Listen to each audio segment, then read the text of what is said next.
Seconds. Yo, what is crack-a-lackin' Ridge Runner Nation? Happy Wednesday. On tonight's show, we are joined by a very special guest, one that I've personally been wanting to talk to on this live show for quite some time now. This past weekend, she ran 50 plus miles in the Shawnee forest on the day which would have been the third annual Shawnee 50 miler. In addition to this epic adventure, she placed second at the Tuscaloosa 50 miler last month and has many top 5 finishes in the past 2 years across many ultramarathon distances. Coming to us all the way from Northeast Ohio, without further ado, Jaime Fensterl. How's it going? Hey, Wesley, it's going really well. Thanks for having me on tonight.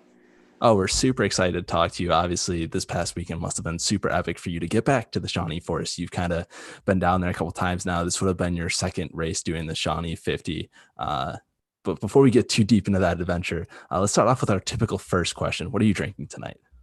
I have a Corona Light, which has seemed quite appropriate in the current environment. So cheers. Yes, I've got a Miller Lite myself, so that's kind of what I had in the fridge because I haven't done any grocery shopping yet since my recent travel adventures this past weekend. But that's okay. You can find the show on YouTube, Spotify, and Apple Podcasts. We're also on Facebook, Twitter, and Instagram. The Ridge Runners have a Strava club as well, and our handle is at Ridge Runners on all platforms. Jaime, let's dive right into it with your adventure this past weekend at the Shawnee Forest. Kind of talk to us about what it was like, kind of knowing about would the race happen, would the race not happen, kind of why you chose to kind of go down to the forest anyway, and what it was like kind of being out there. Sure, yeah. So, I mean, I think, there was a group of us, and, we were kind of hell bent on, we've trained for this, we love Shawnee, and regardless of whether the race happens, like, we've got rooms booked, we're going to go. And actually, I think it was a really special weekend. So, one of my friends, Lee, it was his first 50 mile, and he had trained really hard for it. And we were really just super pumped to help him get through that 50. And, what a effort for a first 50 mile. And it actually was my first 50 as well. So it was a kind of special for me to help somebody else through that, those feelings. And I remember thinking back to 2 years ago, in 2018, Shawnee was my first 50-mile race. And, I had come from the road marathoning background and did a couple of 50Ks beforehand and thought, hey, this is going well. Like, I think I'll try a 50 mile. And, Shawnee definitely was like eye-opening for me. And I think kind of my first really true foray into ultra running. But actually, I think what was special about this weekend is when I ran it. So I ran in 2018 in November, and then we were down there in January, just kind of for a fun run, like a 30-mile run. And so I'd never seen the leaves on the trees down there. And I think it was especially beautiful this time because, we took the time to go up the fire tower and like look all through the forest. And it was actually incredible to see it in a different season because I had really only seen it more towards like the winter or when the trees had already lost their leaves.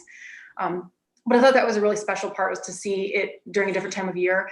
But I just love that down there, just how truly wild it feels. Like, I think, we run trails up here in Northeast Ohio and they're beautiful and everything, but you never really feel like you're really out there in the wilderness. I mean, it's always like, oh, there's a road here and there's a McDonald's down the street if we need it, you're never, and I think Shawnee truly, there's times that you're like, I'm really out here and I legit could be lost. And I might be getting ahead of myself, but we actually had that experience happen in January when we got horribly lost. And it was fun, I guess, looking back, but it was also kind of scary because there was no cell phone service and we were like at night in the rain in January and couldn't find our way back to the trail. So we eventually did get out of the forest. But I think, there's just a lot of like fun and adventures, and I just really enjoy, the challenge of the hills down there. It definitely is just a whole different feel than it is up in Northeast Ohio, and just kind of love being down there with my friends. It was a great day. The Shawnee Forest is definitely a special place. I know it is to me and a couple other people as well, but I always joke around. I always say, like, if I'm just doing a regular trail run in most places, I'm like, okay, I'm a cell phone call away from like getting help or whatnot. Yeah. But when I'm in the Shawnee Forest, I mean, I got to get ready to call the chopper and like, if anything happens, that's what I joke around. Like, that's kind of what it feels in comparison to Yeah. everywhere else kind of in Ohio and in that region. So it's definitely got its own unique feel. For Take us sure. through the day. So what was it like kind of being there at the lodge? I mean, some people probably have seen the starting line photo with all of you guys kind of geared up super early in the morning. What was it like kind of being there with those other people and about to embark on this awesome adventure? It was really fun. I mean, I thought it was cool just to see kind of the little crowd that did show up, and everyone kind of had their own goals for the day. You know, some people were going the whole route, some people had, sort of a half distance route planned. But I thought it was really fun to just kind of get to chat with people for a few minutes before we got started, and just making our way down that first hill on the road. You know, we were all kind of like, the excitement was in the air. You kind of feel everybody was just looking forward to it. And then we got beautiful weather as well. So I thought, it was a really just perfect, like, time, and just enjoying the perfect kind of fall day. It was nice. So you make your way to the trail. Obviously, you got a 1 mile downhill. It's all easy, probably the easiest mile in the entire Shawnee forest. You hit the trail. What's it like, kind of going through those early miles? Yeah, I mean, I think pretty early on, you get your first taste of the hills, and you're kind of thinking to yourself, well, that's hill one of 18 or so. But I think it was really, I enjoyed, we were in the dark for a while actually, and it was kind of interesting. I think it was longer than it was when I remembered running the race, and just kind of, making your way through the dark. And by the time the sun came up, you're like, all right, I got some miles in. I think I was definitely remembering very quickly what it felt like to get up those hills, and kind of, in the beginning you're kind of like, wow, I have a long way to go. But I feel like it went really fast in the end, at least the first 20 miles or so. I think by the time we hit, Camp Oyo is where we had the van parked. I actually thought the first like 20 or so miles went pretty quickly. And we were kind of like lighthearted, at that point. And, it was early on.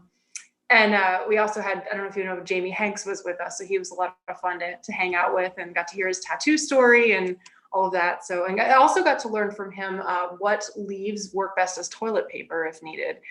So that was a new learning for me. So yeah, I think it was a lot of fun to kind of make our way through the early miles. I think, towards the middle is when, people start to, experience a little bit of like, oh, it's starting to feel a little bonky, starting to feel a little unsure. But I have to say for myself, the whole time was really pleasant. Like it was much different than the race. In 2018, I hit mile 20 and I was already in tears. And I think this for me, number one, not racing took a lot of pressure off. But I guess number two, I felt really comfortable the whole time. And it was a good boost for me because I'm going into Mohican 100 in about 2.5 weeks. So, this for me was one of the reasons I decided to do it as well, was to help as like a last long training run for Mohican to hopefully be ready here. But I thought it would be a good kind of mental boost for that. Well, I mean, I think you're definitely ready after the performance you just had this past weekend. Kind of it solidifies that, if anything. Yeah, it's definitely kind of an awesome. Jamie Hanks is a good friend of Rouge Hunter Nation and good friend of the show as well. So, kind of cool. You got to hang out with him a little bit as well. Yeah, you're What was super cool. what was the fire tower like? I know that I've got like, mixed feelings about the fire tower. Every time I go up or down, depending on how early or late in the day is, my legs shake a little bit. But what was the Uh, experience like for I you, I kind of loved it. going up I there? actually, yeah, I guess I really liked it. I think a couple of the guys were a little afraid of heights, but I thought it was beautiful up there. And I, kind of wish I had gone up before, but I know during the race I was like, no way, I'm already really overwhelmed by everything. So, but it was beautiful. I'm glad Michael coaxed me to go up. We took some pictures, and just I loved being able to see so far. And just the leaves were not quite in prime color, but they were definitely changing, and it was a really pretty experience. Yeah, it's one of my favorite views on the course as well. But then we're not too far after that. I mean, you go 7 or 8 miles further, and there's another super epic lookout point. I'm Yeah, sure you guys saw that one and yeah, took that all in as a group. yeah. No, there's So, some really nice ridge lines there for sure. so say you got all the way to Camp Oyo.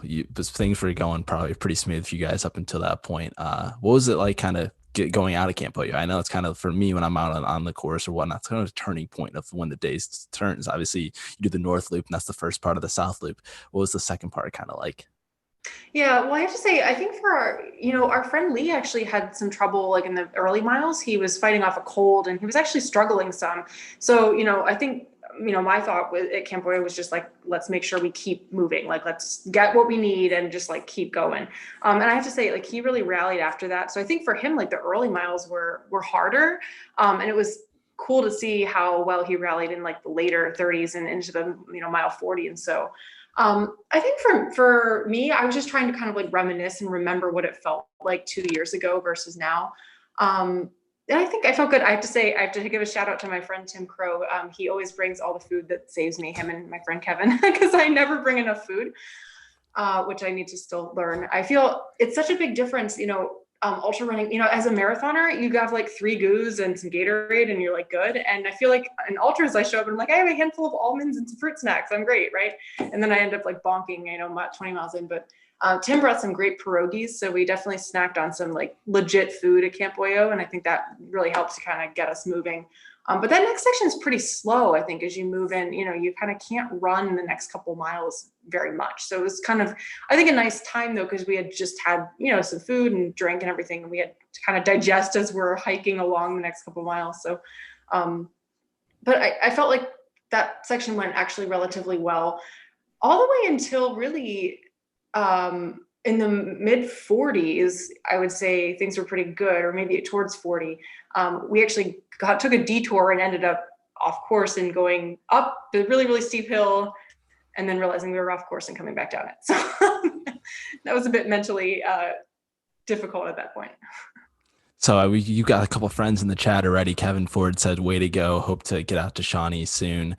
Lee also said, "Ask her about Jamie's tattoo." I kind of heard some rumors about this as well, but I'll let you kind of dive into that. Oh, sure. Yeah. So, I mean, I had never met Jamie before, but I knew of him with the nickname of White Ass. So I was inquiring with him about this tattoo that I had heard of, because our friends Tim and Kevin had apparently seen his tattoo.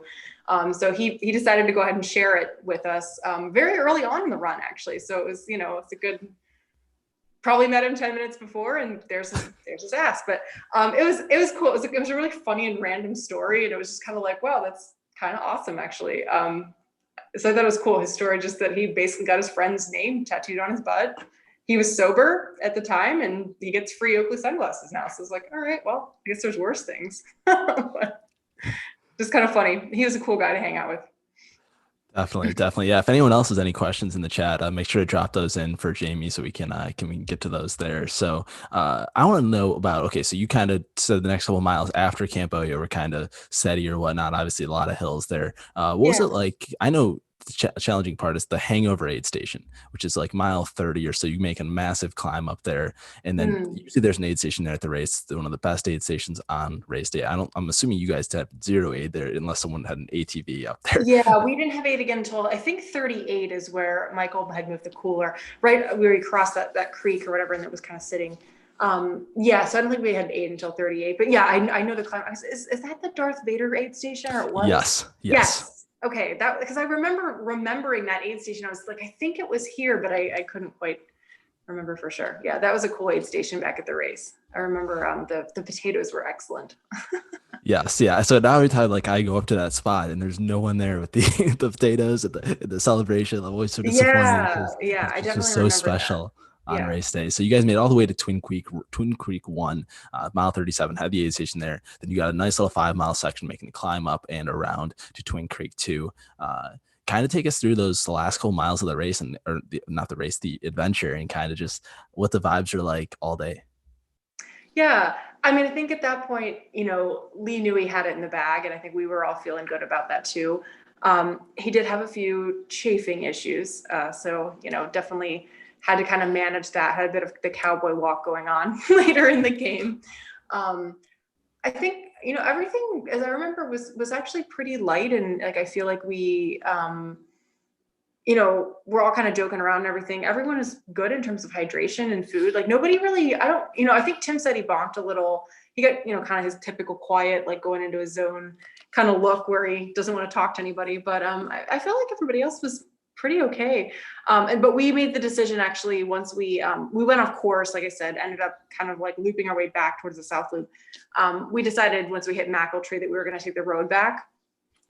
So because we were going to be over 50, we ended up being 51 and a half. So we ended up taking McEltree Road back and catching our car at Camp Oyo. So we did miss the famous McEltree Hill, which I admittedly had an epic meltdown on during the race in 2018. So I was kind of hoping to hit that again, but I did hit it in January when we were there for our adventure. So I did got to experience it then and remember it was still really freaking hard. But I just remember during the race, I think in part it's also where it's at in the race. I'm not sure if I would feel the same way if it was earlier on, but I just remember thinking to myself, like, another hill. And I just remember stopping in the middle of McEltree Road Hill and just standing there and there was a guy, he actually passed me on that hill and he's like, "Are you okay?" I'm like, "I just need a moment. I just need a moment." Like it was definitely one of those like epic meltdown moments for me. But I knew at that point, in the race that I had to get through. But my gosh, I definitely, I hope if I end up racing the full course again, that I tackle that with a little more authority than I did in 2018. So we did miss those few hills, but we ended up, finishing out on the road and getting to see there were some really pretty horses and actually some dogs and everything as we were kind of passing through some of the houses there. So that was kind of nice to end on that note. Yeah, that road is not too bad. And I know that if you actually take the road to the lodge, it's actually longer course wise than if you take the trail normally. So Oh, yeah. I discovered that the long way when Tim Crow called me out for taking the shortcut on McEltree Road during my little adventure this past summer. But Uh, not surprising that Tim Crow was bonking on this adventure.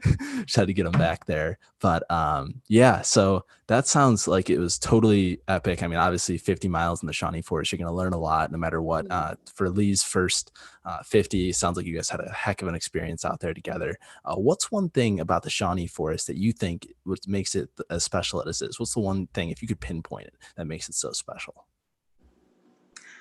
I think honestly, I think it's the wilderness, like just like to your point that you're truly out somewhere, remote. And I feel like you don't get that a lot of places anymore, at least not maybe in Ohio, maybe you do out in other states, but yeah, I think for me, that's what it is. Definitely. So, I mean, this is kind of cool to see that you come back to Shawnee. I mean, you basically did this adventure faster than you did it the race in 2018. In 2018, you finished sixth overall in the highly competitive women's field that was at the Mm. race that year. Yeah, Uh, yeah. Looking back on your ultra sign up, I kind of think that race and obviously you said you had some challenges in 2018 on race day. I think that was kind of the turning point in your ultra career. You mentioned that you did marathons, you did a couple 50Ks leading up to it, but being your first 50 and kind of experiencing that, I think it kind of flipped the switch for you a little bit. And ever since then, you've been rattling off these top five finishes. How do you think that race in 2018 kind of shaped your career now? I feel like, the fact that I finished it was incredibly, like, I kind of, it was like drinking the Kool-Aid. Like, I felt like I got it. I finally like understood what it was like to truly like suffer in a race. Like, I felt like the 50Ks that I did before that, they went really smoothly and it was like, that was great. That was fun, but they weren't super challenging in terms of like the, elevation or technicality or anything. And this race really for the first time was like, I legitimately felt like I had touched my limit um, and gotten past that. Cause I definitely, I saw my husband, I think around Camp Boyo and was like, I don't know if I can do this. Like I really, for the first time, and I haven't yet to this time had a DNF, so I remember it was the first time I really was like, I don't know if this is something I can do.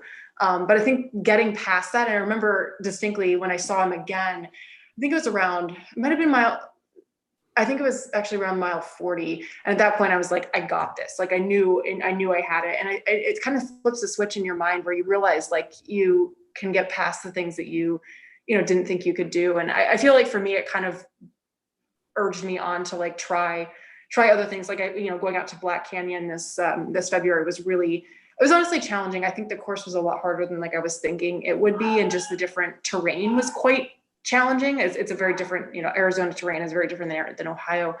But I feel like it kind of it motivated me to, that I could do these like hard things and that, especially tackling those hills. Like I never considered myself very good at hills. And even still, I wouldn't say I'm super strong climber, but, I feel like getting through that was really, really rewarding and cool. And I think you're right. I feel like that was kind of the peak for like, okay, I actually really love these like long distances. I think initially I met all my friends. I showed up when I was like, I want to run a 50K and you guys are all crazy and I'm never doing anything more than that. But it quickly kind of, I think I realized just how fun and interesting and kind of unpredictable ultra running is. Like, I feel like you go in, of course you train, you'd make a plan, but ultimately like stuff happens and you have to kind of like manage it. And I think that's something that's cool. I don't know. It's a little different than I think most of what I experienced in my road running career. Yeah, so Tim Crow is actually in the chat as well, and it said it sounds like Hi, she Tim. wants it sounds like she wants to do the Shawnee 100. I'm actually Unofficial. curious what your experience was like doing were you solo or did you have anyone with you when you did the 100 there? I had You told one us. I had one person with me, paced Okay. Nick Voss for about Okay. 23 miles or so. But Oh, the person that you should ask and everyone should kind of go to is Michael Gamp. He's done a lot of, I think he was out there as well he this was there. weekend. Yeah. Yeah. Yes, he's done many epic adventures out in the Shawnee Forest. He did 150 miles a couple weekends in like 60 hours there. And so Oh he's my got gosh. all of, I mean, yeah, it's like a Barkley-esque effort. So he's the guy that you guys, Columbus runner, everyone's got to go to kind of figure out like, okay, how far can you actually go? Like a Shawnee 200, is that possible? Because I think Michael Oh my Gamp's going to go do gosh. it by himself and in a little bit if Tim Crow doesn't get on it. So Yeah, I mean, I know I have to say, 100 seems insane there. I was thinking that to myself as I was out there, and I was like, I just don't know how my legs would like hold up for that. Like, just the elevation is like some of those hills feel never ending. would you sign up if Michael put it on? I think I would. I know I was harassing him back in January about you were talking about doing that point to point kind of thing, and I was like, I would do it. I'm in. I would try. So yeah, I mean, I think I'd try it. I mean, I do the best I can. Yeah, I feel like my legs are still not quite at that level of being able to handle the elevation for that long, but we'll see. I've only done 100. You know, the Burning River is my only, and I have to say, in mile 85, my pacer can attest that my legs were totally toast, and he was basically having to like shove me up the hills. So Well, maybe Michael can get on that a little bit, and we'll see in the coming years if something like that does take place there. I think it would be fun. He was talking about like a gravel roads, incorporating gravel roads with the trails, and we could get 100 miles that way. I feel like it'd be a good race. It'd be really nice. It would be interesting, but obviously you've got your second 100 miler coming up here in 2 weeks with the Mohican 100 doing another Ohio 100. Yeah. What do you think it's going to be like kind of going to Mohican? Obviously, it's going to be a little different course this year, Mhm. but how do you think? I mean, are you ready for that? And what do you think that's going to be like? Yeah, I mean, I think I'm as ready as I'm gonna be. I'm a little bit sad it's a different course because I've trained so much down there that I feel like I know among many portions of what the course was, and that was kind of what my expectation was. Obviously, when I signed up for it, but that being said, I'm certainly open to whatever it ends up being. I don't necessarily know. I didn't make it to the training runs. I'm not sure if they're having any more. But it's mostly on private property, so it's really areas I've never trained on. So in some ways it's exciting, like I'm kind of excited to see new trails and new places, but in some ways I'm also a little intimidated because I'm not 100% sure what I'm in for. So I did ask a couple friends that made the training run, just what kind of terrain was it like, what are you thinking in terms of shoes, that type of thing. But it sounds like there's one section that we repeat twice on private property, which is pretty there's a lot of elevation and it's fairly technical. So those 40 miles I think are tough, and I think the other 60 are a little bit less intense, but I think those 40 are going to be really key, and they're from mile I think about 40 to 80. So that's going to be a tough like mental section I think as well. So I've kind of warned Tim and Kevin are hopefully going to help me out with some pacing and crew. So I kind of said, you're going to have to kick me a little there. I'm going to come in, I'm going to try to cry, and you got to tell me like quit it, just keep going. So because my husband's lovely as my crew, but he definitely will let me cry, and sometimes you have to kind of like tough love. So So what are your what is your goal going to the race? Like first place, second place? I mean, I'd love to be on the podium. I always kind of feel like I just go in and I do what I can. I can't say that. I mean, I generally just try to run my own race. And, I've been fortunate that things have worked actually pretty well for me for the most part. But I would love to see the podium if I can get in top five. And in terms of time, it's hard to say because I really don't know the course. But I guess in the range of 24 hours is what I'm hoping for. But honestly, like I don't. It's one of those things I just go out and run by feel. I really don't. I felt like I learned with ultra running very quickly that I really can't pace myself like I did in a road marathon. I can't look and see my splits or 8-minute miles or whatever. Like it just doesn't work that way. So I'm just gonna go out and see how I feel and run on feel. And it seemed to work well for Burning River. I mean, I felt like that for my first 100 was ridiculously smooth. I mean, I can't even, I feel like I'll never have a race like that. I don't know. Again, in my life, it was so smooth. I feel like people have all these horror stories. And for me, it was like, I felt amazing for 80 miles. And then even the last 20 weren't terrible, you know? So yeah. Well, it kind of seems like you prepare well and you actually train for the stuff that you actually want to do, which is good. Just good to see. I mean, obviously, I am a planner. Yeah. I'm definitely like one that I try to, yeah, I'm definitely a planner. I feel like I can't function without having like a plan of I'm doing this many miles this week. You know what, I also do a lot of cross training because I'm not necessarily a person that can handle high mileage. So I do biking and yoga and some strength training as well. I feel like a well-balanced mix works best for me because I'm not someone who can do, you know, 80, 90, 100 miles a week. So. I feel like that's like I see. I mean, I've been seeing that more and more across people like, getting into biking or getting into Mm-hmm. yoga or CrossFit recently. We've had a lot of people doing CrossFit on the show recently. What's kind of like how, like, I obviously you said it kind of helps you, but like, what's kind of the one aspect of that that kind of just like helps solidify your training and makes it more holistic? Probably started adding yoga a year ago. And actually, one of the things I found that helps is the calmness factor and the breathing. Because one of the things that I did notice in Burning River is I started to hyperventilate as I got like towards the end, because I was just, you know, I was overwhelmed, I was tired, and I started to kind of panic. And I think that, you know, adding yoga in the mix, I noticed during Tuscazor, I hit kind of that point, I think it was around mile 40 or so, where I was really starting to get tired. We were climbing up Buzzard's Roost. And, you know, I really started those like deep breathing, sort of that yoga feel of just kind of calming myself down, getting my heart rate down. And I felt like it was very beneficial. And I'm hoping that I can use that going into Mohican as well. I think that just sort of mentally setting myself, being able to kind of like zone in on myself is helpful. Definitely, definitely. I mean, you mentioned Tuscaloosa. I mean, that just happened a month, just sort of a little over a month ago at this point. Yeah. You took second place there. What was it like kind of going out there and running that race? Honestly, it was really special. So I'll share. I've had a rough year. I lost a dear friend back in March to cancer, very very suddenly. And after that, actually in May, I was training for Mohican, thinking it was happening in June. And I thought I had a calf strain, and in the end, I actually had a blood clot in my calf, a DVT that was not diagnosed. And so I was treating it as a calf strain of seeing a physical therapist and everything, and you know, trying to rehab it. When I tried to get back into running, I noticed I was like not feeling great. I just was really tired and I felt like really out of shape. And I thought, I guess I just got out of shape in 2 weeks, even though that kind of sounds ridiculous. But anyway, in the end, I went 6 weeks not being diagnosed, but I ended up having blood clots in my lungs.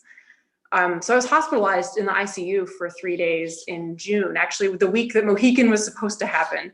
And so Tuscaloosa for me was really a redemption race because I really wasn't sure what my body was going to be able to do this year. And honestly, you know, I feel incredibly grateful and blessed that, you know, somehow I came out of it as well as I did. A lot of people, you know, who go through this are pretty debilitated for a while. And my doctors really didn't know exactly what to tell me. You know, ultra runners, as you know, we're kind of our own unique breed. So they didn't really have a recipe for like, you know, what you should be doing. Cause, you know, I remember leaving the hospital and thinking and asking, can I go run 5 miles? And they're like, oh my God, 5 miles. And I was like, well, I mean, for me, 5 miles is nothing. Like that's, you know, easy. So I just kind of had to like, honestly listen to my body. So I have to say at Tuscaloosa, I did reach a point, it was, you know, around mile 30, between 30 and 35, where I did question, like, should I be out here? Like, you know, am I really ready for this? Am I asking too much too soon? And I almost called my husband, and I met this wonderful girl. Her name was Megan, I believe, in the 100. And she asked if I just wanted to walk with her for a little bit and kind of get my bearings together. I just had gotten kind of dizzy and just wasn't, I think I went out a little too fast.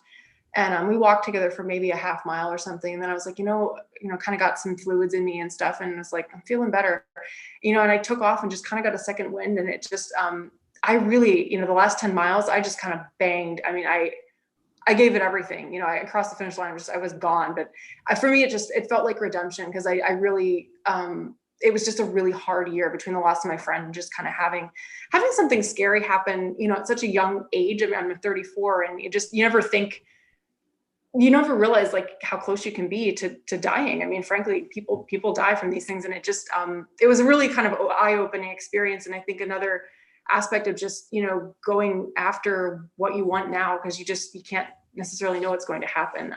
So I think Tuscaloosa was actually extra special for me. It initially, you know, wasn't necessarily an A race of the year. My year was supposed to be Black Canyon, which, you know, I completed in February, and then Mohican in June, and I don't remember. I had something planned for Shawnee for the fall. Those were kind of my 3A races, but you know, Tuscaloosa ended up being really special in that way. The fact that it happened after all this time with no racing, and number two, just that, you know, my body was able to pull that out, and I was really proud. I was honestly really proud of what I was able to do. So.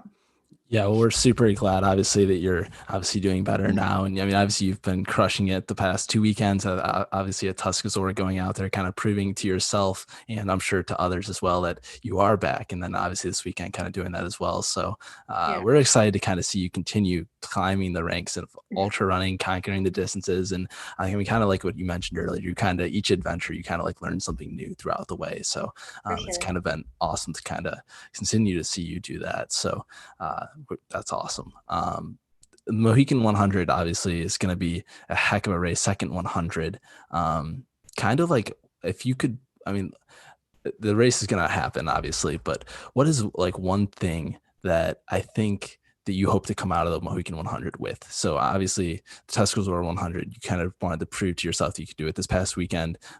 You had your own reasons, but what was one thing you hope to leave the Mohican 100 kind of coming out with? I think probably just more confidence with the distance. I mean, just having only done 100 once, you know, I still feel like it's a very unknown territory for me. And, you know, Burning River, I knew the trails so well that I felt I had a little more confidence just in knowing what I was in for. So probably just gaining some confidence, and also still learning around like what pacing and how often to kind of eat and drink. I always feel like nutrition is such a difficult thing to gauge, and it's not the same even every day for the same person. So I'm just continuing to kind of learn myself and what I'm capable of.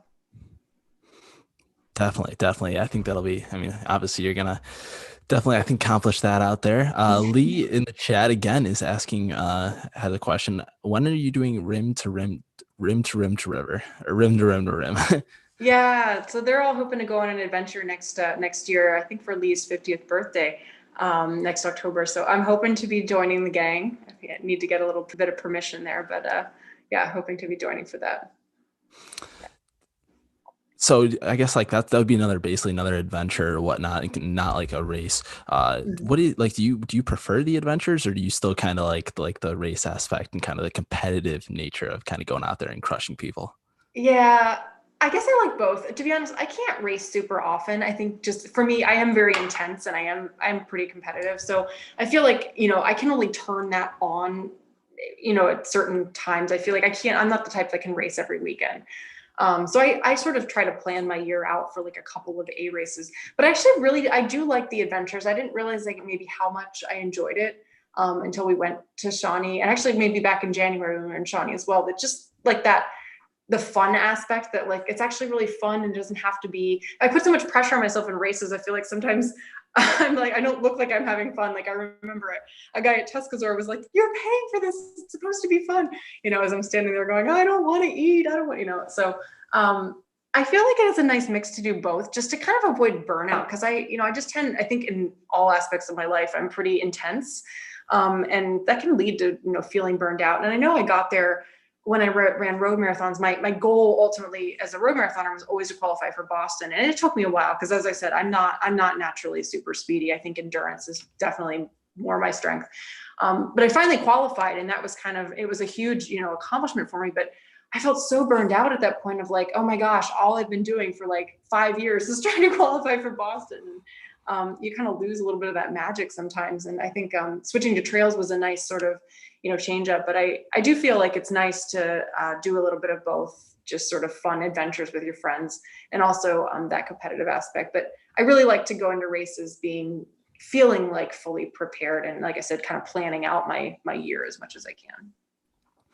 How do you think being a competitive person kind of helps you in ultra running? Obviously, there's a lot of people who maybe have the talent or maybe just have like the natural ability, but I kind of think that sometimes if you have the mental ability and the competitive nature of it, you kind of just have that little bit of an edge over some people. How do you kind of think about that?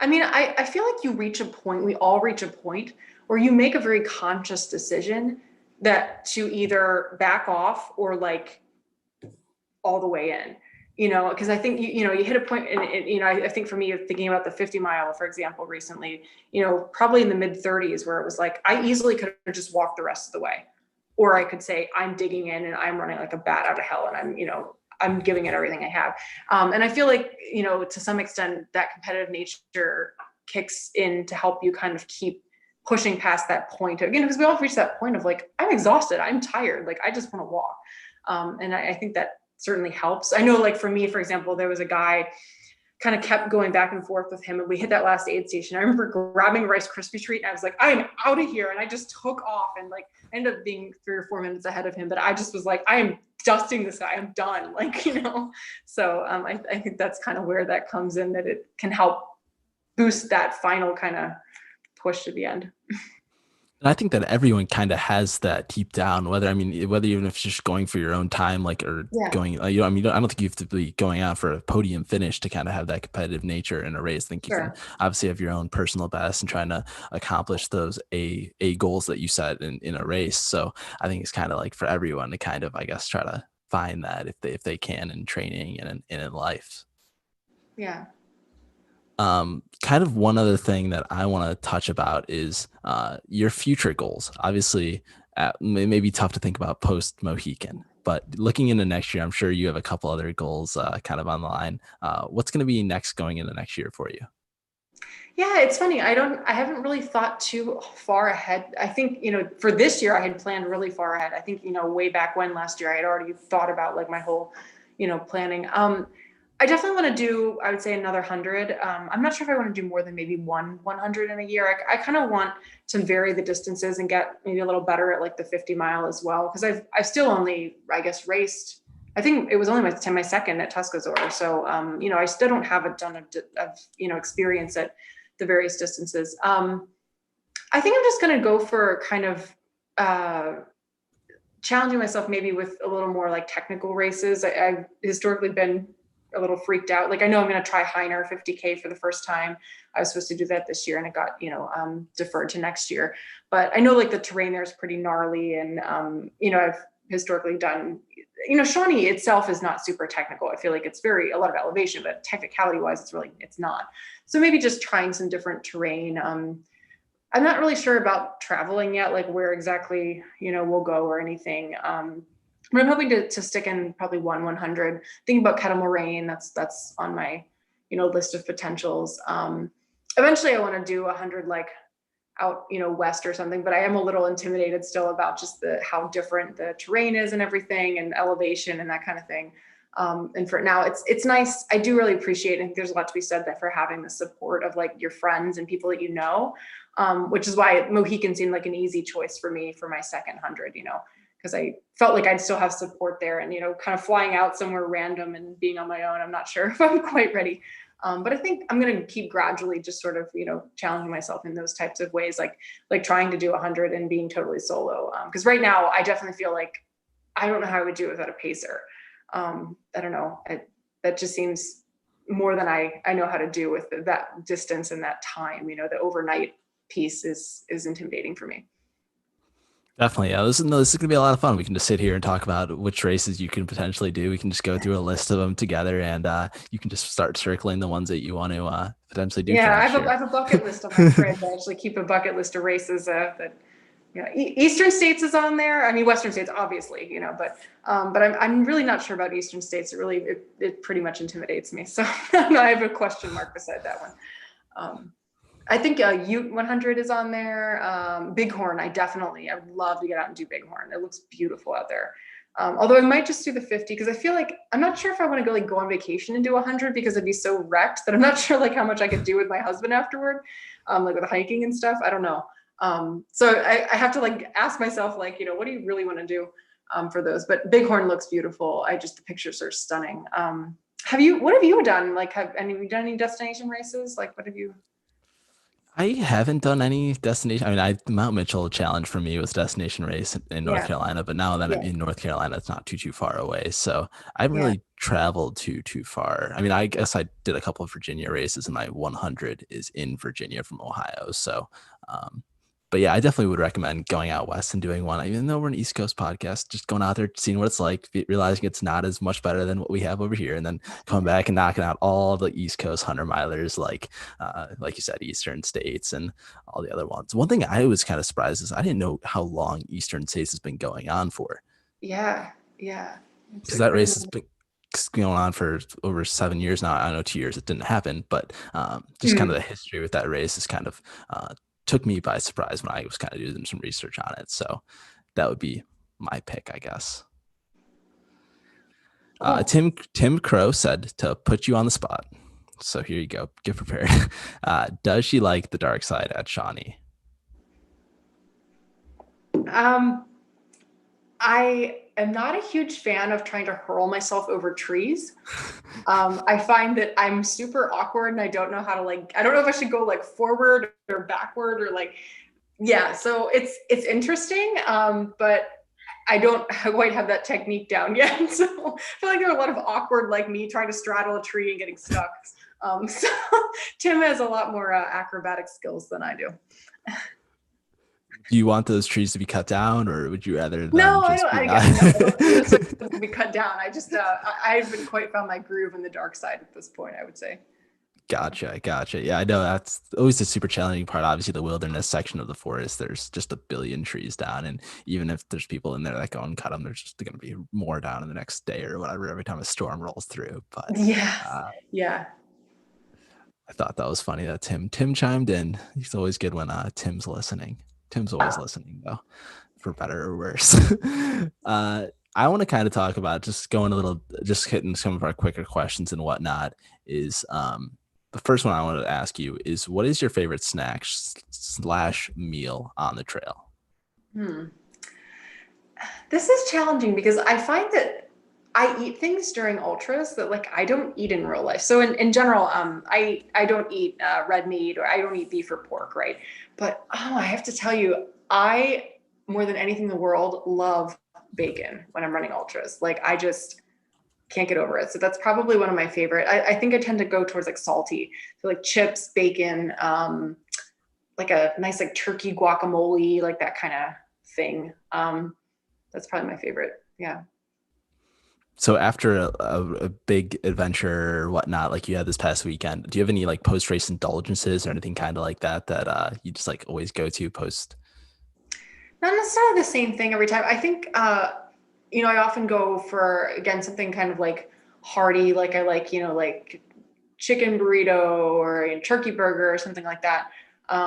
Maybe a few days later I'll want something sweet, but generally afterward I want something like legit or like a nice breakfast burrito. Like I think Jamie Hanks and I were asking each other what we were going to eat afterward, and he was going for the breakfast burrito and iced coffee, which I thought sounded excellent. I'm usually a beer and a burger kind of person myself, like maybe a black bean burger, that kind of thing. But yeah, that's probably my go-to indulgence. And I just feel like I'm constantly hungry for like 3 days afterward, where my coworkers are all like, "Is there something wrong with you? Why are you eating all the time?" But yeah, Did you guys we get can to probably all relate.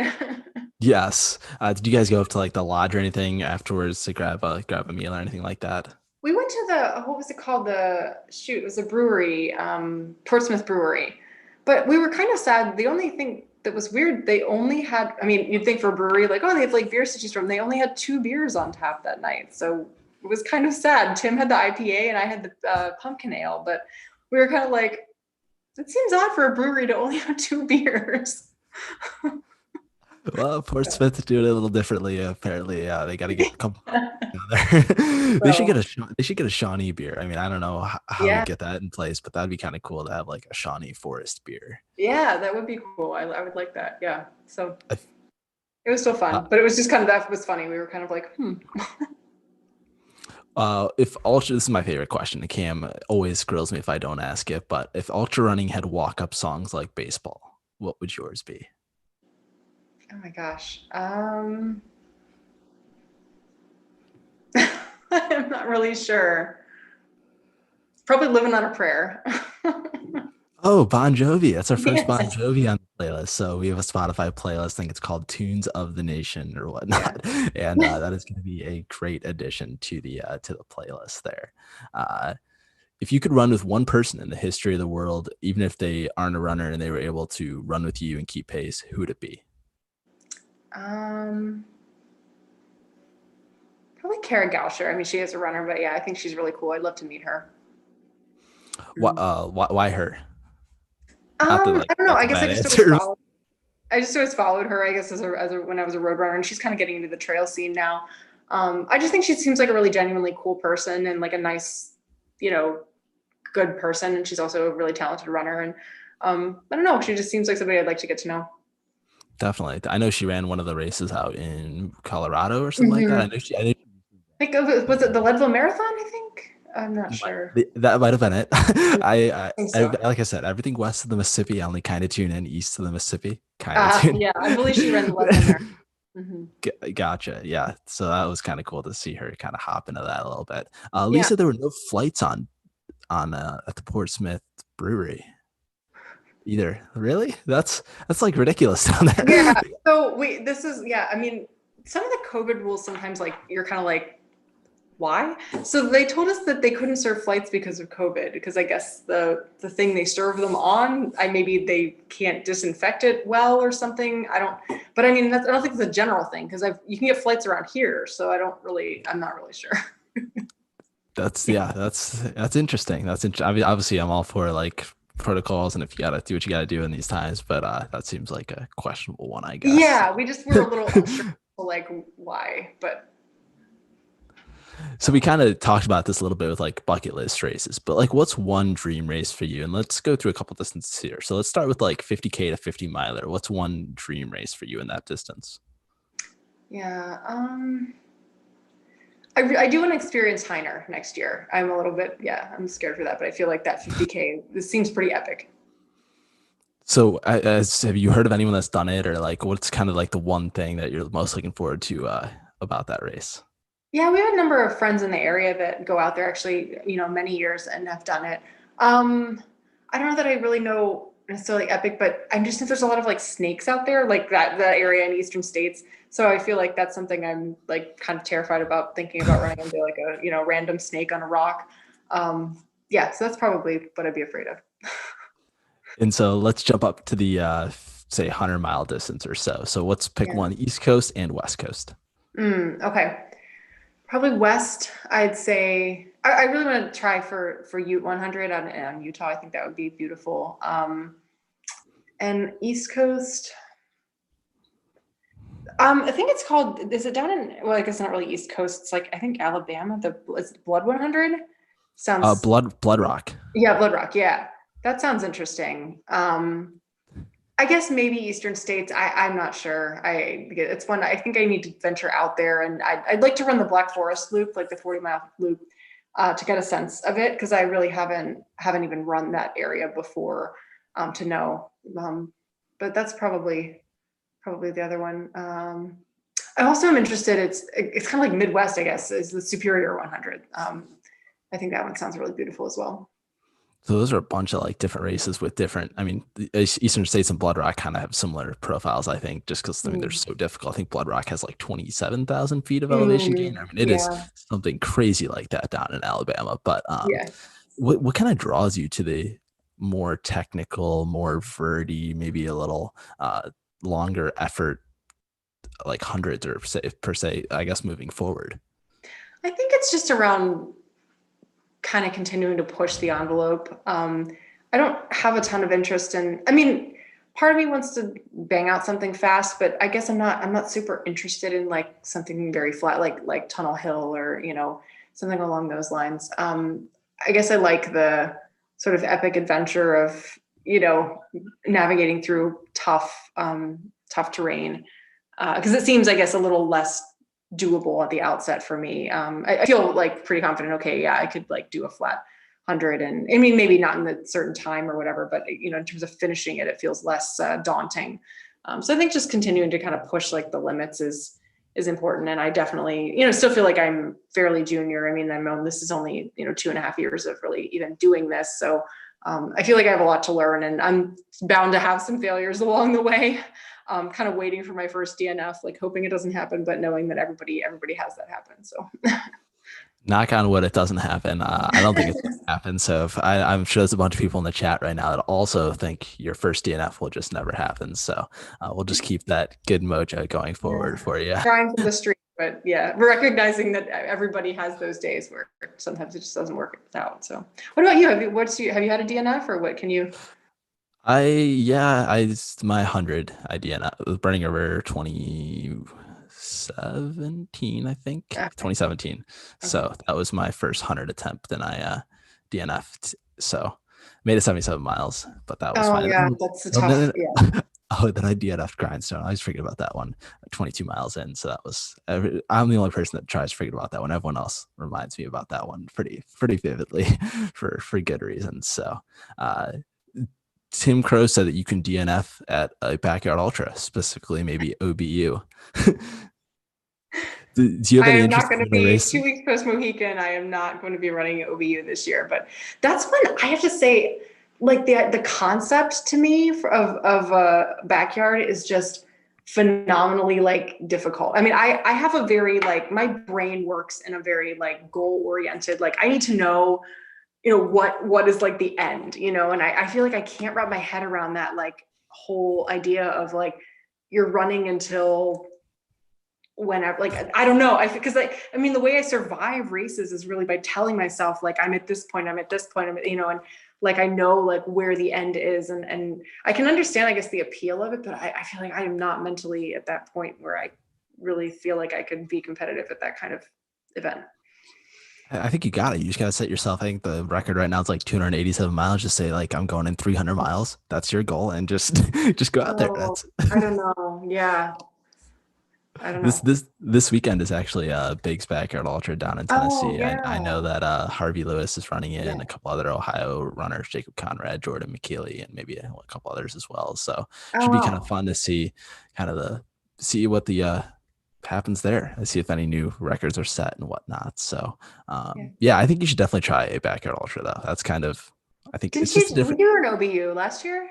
Yeah, Or I've done the both Ohio ones, Bob's and OBU. So okay. I think both great races. So I think they're both ones you should try. It's just Huh. such a unique format, I mean, you just have to go out there and like I mean, for those of you who know, you can look on Ultra Sign Up and you see that I'm registered for it right now, but I just don't think that I'm gonna do it because like I'm just not mentally prepared for it this year. You guys have to have a certain mindset going into it with your Yeah. training. And if you're And not that's like really what it's fully, about for me, is the mental part that I don't know even know how to like prepare myself for that mentally. Like it's if yeah. you're not like mentally all in, then you're just not gonna do well at a race. Like, and I'm sure you Yeah. could say that about other races, but like I mean, I feel like at a certain point, like a 50 miler, a 50K, or maybe some even longer stuff, like you can mentally get through it, even if you're having not a great day physically. You can kind of push yourself through. But in a backyard ultra, you kind of just don't. If you're not mentally there, you're out of the game way quicker than you would like to Oh, be. for sure. Yeah. Ugh. So yeah, well, we'll get you in one. Maybe we won't force you to do one in Maybe another couple 2021. years, like I'll see how I feel. But yeah, as of now, I'm like, oh no. If you win Mohican, will you sign up for just OBU and just go back in? Can we get that on paper? Okay, okay, deal, fine, because I know it Yeah, won't yeah. happen. Yes. There we go. That's all we needed. I just needed that little bit of I'll be down there confidence. cheering them on and telling them they're crazy and probably drinking beer. But yeah. That's actually probably more fun at an event like that. What is one thing I guess that like with trail running and ultra running, that kind of just like one spot in Ohio. I mean, obviously, like that kind of like is a misconception about Ohio ultra running. I think that there's a lot of viewers right now that are probably tuning in from Ohio, but I think there's a lot of people that may be tuning in from other states. We've kind of gravitated onto Regeneration Nation recently. But what's one thing about Northeast Ohio specifically that kind of gets some misconceptions about it? Well, I mean, I'm actually not from Ohio. I'm from South Central Pennsylvania. I think it gets a lot of misconceptions just around like how much there is to do and just the number of parks we have. I mean, I realize how incredibly blessed we are to like just have the number of metro parks, not just the CVMP, but all of the Summit County, Lake County, Geauga County, My husband and I, in addition to me being a trail runner, we love to hike. And I mean, I just feel like there's endless amounts of beautiful areas here that there's even still, we've been here for 10 years. And I feel like I'm still finding new places to explore. So I feel really grateful that there actually are as many beautiful places locally as there are. I lived in Pittsburgh for 6 years while I went to college, and really there wasn't too much there in terms of parks other than, Frick Park and Shenley Park in the city. There wasn't a ton around. And so I feel like, we have a ton more here. And I just found it surprising because I didn't picture myself ending up in Northeast Ohio. It was not ever growing up like, wow, I'm going to live in Cleveland. But it's funny how, places grow on you, and it actually, I feel like it's a nice place to live. What a You great think you outdoor, opportunity. Definitely. And I think obviously, I mean, you want to do these big races where they have more vert than maybe Northeast Ohio does on the regular basis. But do you think you can properly train for those races, and kind of how do you switch that mental switch and physical to kind of get ready to go tackle those big races other places? Yeah, I'm not 100% sure. I mean, I feel like I do feel a little uncertain about, tackling things like that. I would just plan for myself, I think adding in some, strength training, finding the hilliest places around here that I can, or, venturing down to Mohican or Shawnee to get a little more vert. And, like I said, just adding the cross training into, I think anything you can do to help strengthen, your legs and your core and your body helps. But being that I haven't done anything too epic yet, we'll see how well that works. But I think, I mean, people obviously do it. I think people from the area have done very well at some of these races, so obviously it works. But yeah, we'll see. I'm not 100% sure I have the formula down yet. Yeah, no, well, you're gonna get it down very quickly. I know once the first race you go out west or other places in the east. I mean, you did that at Oil Creek, basically. I mean, that was kind of a race there where you kind of went out there and took what, second place there? Third place. I was third female. Yeah. Oh my gosh. The first female was first overall, and she was insane. Like she was wildly good. She was actually, I think she lived in Japan or something, and she was training in like the mountains of Hong Kong, or I don't even know. It was something crazy, but yeah, I never saw her. She just was gone. I was like, ugh. I was in second for most of the time. And then I ended up in third because I got past at mile like 55 or something. No, I mean, that's an example of a hilly race, right? I think kind of Yeah, back up the it was. But I actually love that race. It's actually really nice. It's a great course. Yeah. Yeah, it's like so you've obviously want to get back to a little bit of your PA roots, I guess, with Heiner, and you've done Oil Creek or whatnot. So Eastern States actually may be the one that you've are forced to do for your 100 We'll miler. see. Yeah, if I'm brave enough. Yeah. I don't think there's another. I'm trying to think of PA ultras, and I can't really Well, think of too Laurel. many. I'm interested in Laurel as well. Yeah, Laurel Highlands. That was just happened. Yeah. Gotcha, Mhm. gotcha. There we go.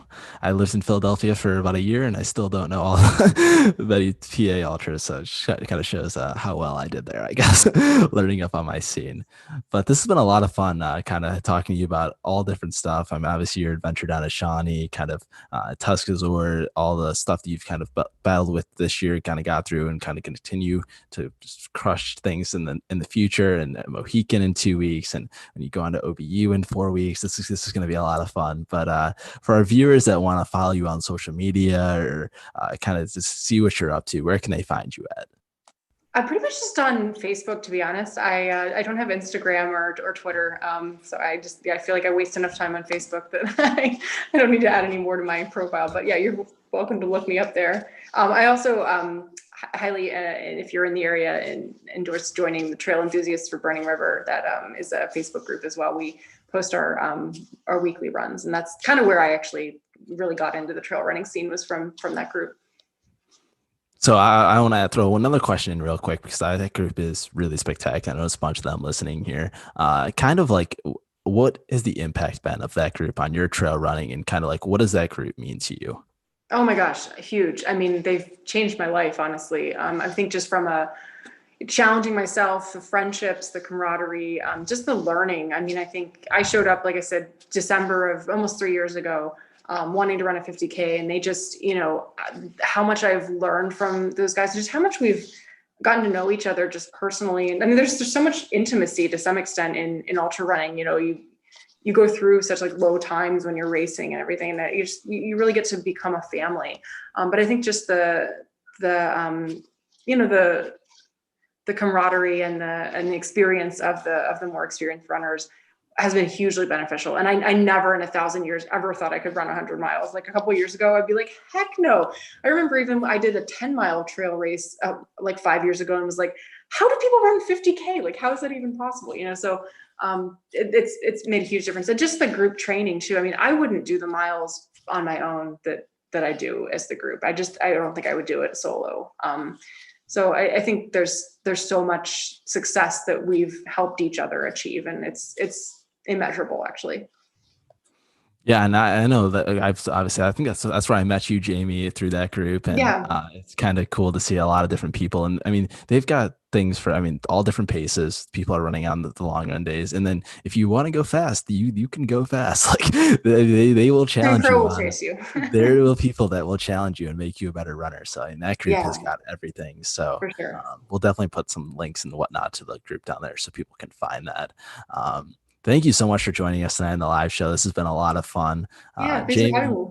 you're going to go out. You're going to win the Mohican 100 prediction right there. If we're making a prediction videos, that's going to be my pick right now. It's my pick today, so I'm sticking with it. You're going to go to OVU. You're going to go do Eastern States next year, rim to river to rim, whatever that is. Rim to rim to rim. We're doing the rim to river stuff right now, different 100-milers. So that's what I keep Oh yeah, right. up. That's soon. But Yeah. Mm-hmm. yeah, so it's going to be super awesome to kind of see you continue to crush more top 5 finishes and all that good stuff in the future.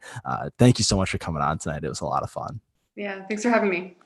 We'll see you guys next time. Bye.